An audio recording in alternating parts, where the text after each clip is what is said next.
Japan has reported Pyongyang to the UN Security Council Sanctions Committee on North Korea, providing evidence the regime is engaging in illegal ship-to-ship transfers of goods in violation of UN sanctions. Tokyo's foreign ministry said Friday that one of Japan's P-1 patrol planes spotted a North Korea-flagged crude oil tanker, the Namsan 8, next to a small vessel on December 16th and 17th in the East China Sea, just off the coast of Shanghai. The ministry said the two vessels were linked together with a hose. This is the 15th such instance since January that Japan has reported North Korea for engaging in such activity.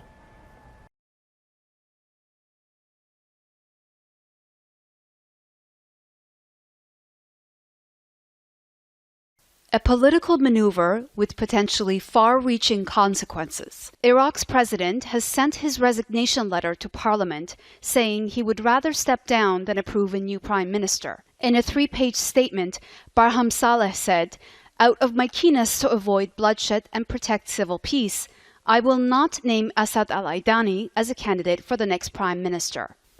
Aidani is the governor of Basra province. He was nominated for the role by the largest bloc in parliament, Al-Banna. That coalition is made up of mainly Iranian-backed political groups, which is why their candidate is being fiercely rejected by their opponents. Aidani was picked to replace Adel Abdel Mehdi, who resigned in November after months of anti-government protests. But the governor has been accused of neglecting his own province.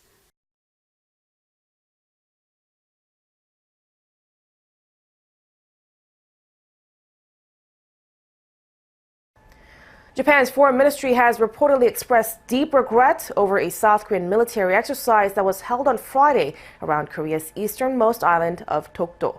The Japan-based Kyodo News Agency reported the ministry's head of Asian and Oceanian Affairs, Shigeki Dakizaki, raised the complaint. He called the South Korean embassy in Japan, saying the exercise was unacceptable, and he falsely stated that based on historic facts and international law, Takeshima, Japan's name for Dokdo, is Japanese territory. A South Korean government official confirmed a regular exercise led by the Navy was conducted to strengthen the nation's defense capabilities, the second such exercise this year. Due to unfavorable weather conditions, the military conducted a simulated command post exercise scaled down from the previous exercise in August.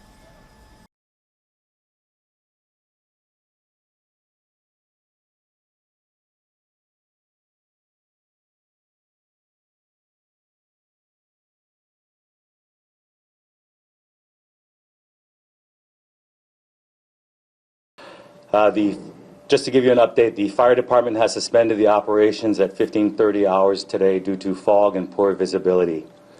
The passenger manifest confirms 7 individuals were on board the aircraft, and we have recovered 6 sets of remains. There are no indications of survivors. The department we intend to resume our operations at first light tomorrow, morning weather permitting. We are still in the process of notifying the next of kin, and we are not able to release any names at this time. The following area within Hunting Area H is closed to the public. This is Miloli'i Ridge Road, Nuololo Trail, including the area between both valleys.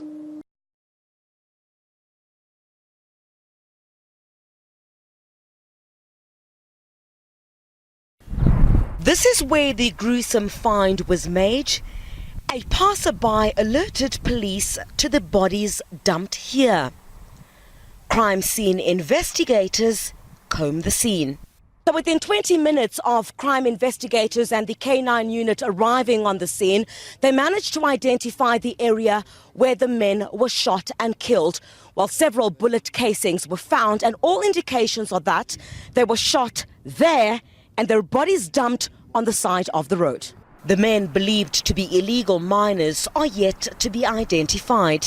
We identified those bullet wounds on the bodies, and part of them, some of the patients were partly burnt as well, except the one whom we also found that now he was basically burnt beyond recognition.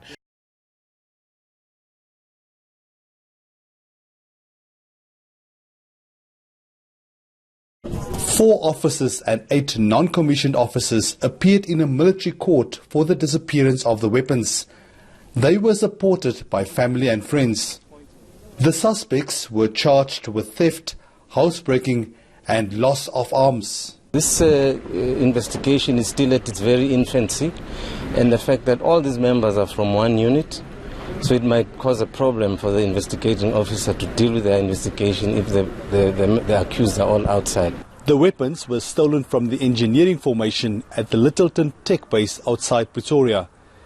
Indications are that it was an inside job and it was carried out over several weeks. Lawyers for the suspects say their constitutional rights were denied while they were in custody.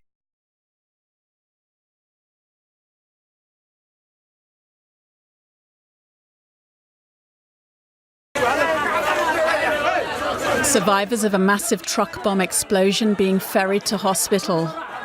Out of all the attacks the capital suffered in 2019, this is the worst. The tangled wreckage. On Saturday morning, the people of Mogadishu were gearing up for the new working week when the bombers struck. In the middle of it, a bus ferrying students to classes and lectures. No one has claimed responsibility for the attack yet, but scenes like this are grimly familiar on the streets of the capital. The UN-backed government in Mogadishu is struggling to take control of the country. The militant Islamist group Al-Shabaab has carried out deadly attacks here in the past.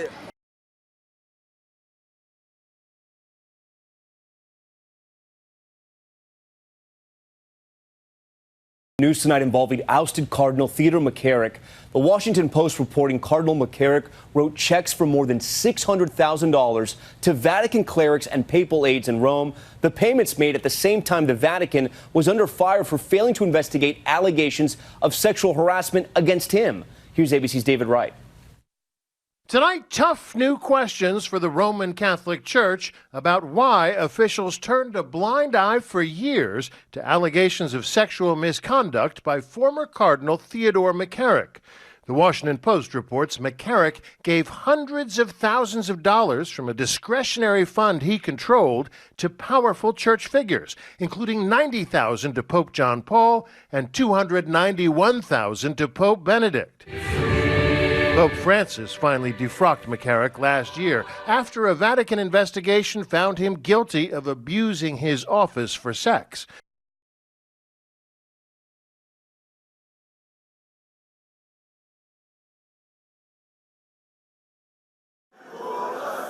Hundreds of protesters in Serbia gathered in front of the Montenegrin embassy on Friday night after Montenegro passed a controversial religious law hours earlier. The Serbian Orthodox Church says the law could strip it of its property. 17 pro-Serbian MPs were arrested in Montenegro's parliament after they attempted to block the vote. Serbian lawmakers of the Democratic Front were arrested last night. That's never been seen in democracy and in parliament, that Serbian lawmakers during the parliament session are brutally arrested. And during that time, lawmakers of the DPS adopted the law on religious rights, by which they're planning to take away Serbian churches. The pro-Serb MPs hurled what appeared to be a tear gas canister or a firecracker, and they also tried to destroy microphones. Plainclothes police officers wearing gas masks intervened and detained 22 people.